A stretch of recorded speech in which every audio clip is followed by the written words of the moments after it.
حضرت ابو ربیع فرماتے ہیں کہ میں نے ایک گاؤں میں ایک نیک عورت کی شہرت سنی جس کا نام فضا تھا۔ میری عادت کسی عورت سے ملنے کی نہ تھی، مگر اس کے احوال میں نے ایسے سنے کہ مجھے اس کے پاس جانے کی خواہش پیدا ہوئی۔ میں اس گاؤں میں گیا اور اس کی تحقیق کی تو مجھے لوگوں نے بتایا کہ اس کے یہاں ایک بکری ہے جس کے تھنوں سے دودھ اور شہد دونوں نکلتے ہیں۔ مجھے یہ سن کر تعجب ہوا۔ میں نے ایک نیا پیالہ خریدا اور اس کے گھر جا کر میں نے کہا کہ تمہاری بکری کے متعلق میں نے یہ شہرت سنی ہے، وہ دودھ اور شہد دیتی ہے، میں بھی اس کی برکت دیکھنا چاہتا ہوں۔ اس نے وہ بکری میرے حوالے کر دی۔ میں نے اس کا دودھ نکالا تو واقعی اس میں سے دودھ اور شہد نکلا۔ ہم نے اس کو پیا۔ اس کے بعد میں نے پوچھا کہ یہ بکری کہاں سے تمہارے پاس آئی؟ کہنے لگی، اس کا قصہ یہ ہے کہ ہم غریب آدمی ہیں، ایک بکری کے سوا ہمارے پاس کچھ نہ تھا، اسی پر ہمارا گزر تھا۔ اتفاق سے بقر عید آ گئی۔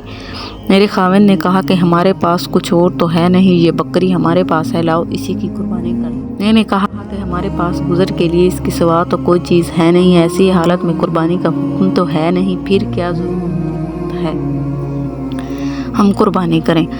خاوند نے یہ بات مان لی اور قربانی ملتوی کر دی۔ اس کے بعد اتفاقاً سے اسی دن ہمارے یہاں ایک مہمان آ گیا تو میں نے خاوند سے کہا کہ مہمان کے اکرام کا تو حکم ہے اور کوئی چیز تو ہے نہیں، اسی بکری ہی کو ذبح کر لو۔ وہ اس بکری کو ذبح کرنے لگا۔ مجھے یہ خیال ہوا کہ میرے چھوٹے چھوٹے بچے ہیں، اس بکری کو ذبح ہوتے دیکھ کر رونے لگیں گے، اس لیے میں نے کہا کہ باہر لے جا کر دیوار کی آڑ میں ذبح کر لو، بچے نہ دیکھیں۔ وہ باہر لے گئے اور جب اس پر چھری چلائی تو یہ بکری ہماری دیوار کے اوپر کھڑی تھی اور وہاں سے خود اتر کر مکان کے صحن میں آ گئی۔ مجھے یہ خیال ہوا کہ شاید وہ بکری خاوند کے ہاتھ سے چھوٹ گئی۔ میں اس کو دیکھنے باہر گئی تو خاوند اس بکری کی کھال کھینچ رہے تھے۔ میں نے ان سے کہا کہ بڑے تعجب کی بات ہے کہ ایسی ہی بکری گھر میں آ گئی۔ اس کا قصہ میں نے سنایا۔ خاوند کہنے لگے، کیا بعید ہے کہ حق تعالی شان نے اس کا بدل ہم نے عطا فرمایا ہو۔ یہ وہ بکری ہے جو دودھ اور شہد دیتی ہے، یہ سب کچھ محض مہمان کے اکرام کی وجہ سے ہے۔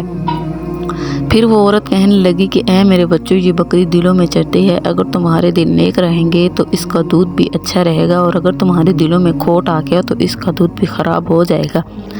اپنے دلوں کو اچھا رکھو، ہر چیز تمہارے لیے اچھی بن جائے گی۔ اس طرح کی احادیث اور واقعات جاننے کے لیے میرے چینل کو لائک کریں، شیئر کریں اور سبسکرائب کریں۔